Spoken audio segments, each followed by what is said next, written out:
কেন্দ্রের নরেন্দ্র মোদী সরকারের 12 বছর পূর্তি উপলক্ষে সোনামুড়া টাউন হলে বিজেপি সিপাহীজলা জেলা দক্ষিণ অংশের উদ্যোগে বিকশিত ভারত সংকল্প শীর্ষক এক কনভেনশন অনুষ্ঠিত হয়। অনুষ্ঠানে প্রধান বক্তা হিসেবে উপস্থিত ছিলেন রাজ্যের পর্যটন ও খাদ্য দপ্তরের মন্ত্রী সুশান্ত চৌধুরী।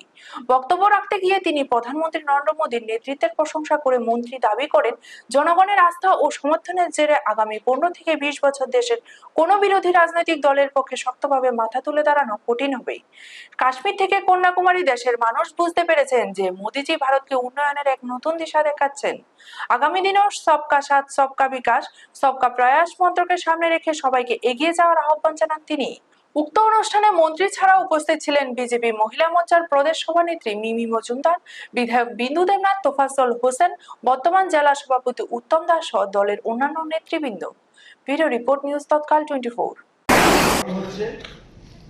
ভারতবর্ষের মানুষ বুঝতে পেরেছে যে মোদি হ্যাঁ তো মুমকিন হ্যাঁ, আর মোদি ছাড়া আমাদের গতি নেই। যদি মোদি না থাকে তবে অপারেশন সিন্দুর হবে না।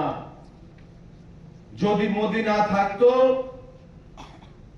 তবে ওই আজকে আপনারা অনেকেই, আমরা সবাই বিশ্বের তেলের মন্দা চলছে।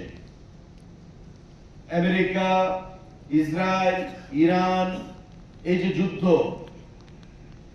সারা বিশ্বের বাজারে তেলের দাম বৃদ্ধি পাচ্ছে।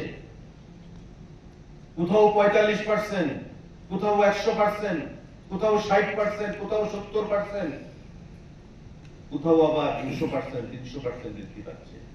ভারতবর্ষও বৃদ্ধি পেয়েছে। কত পার্সেন্ট? 4.21%, তারপরে একটু বেড়েছে 5% বা 5.5%।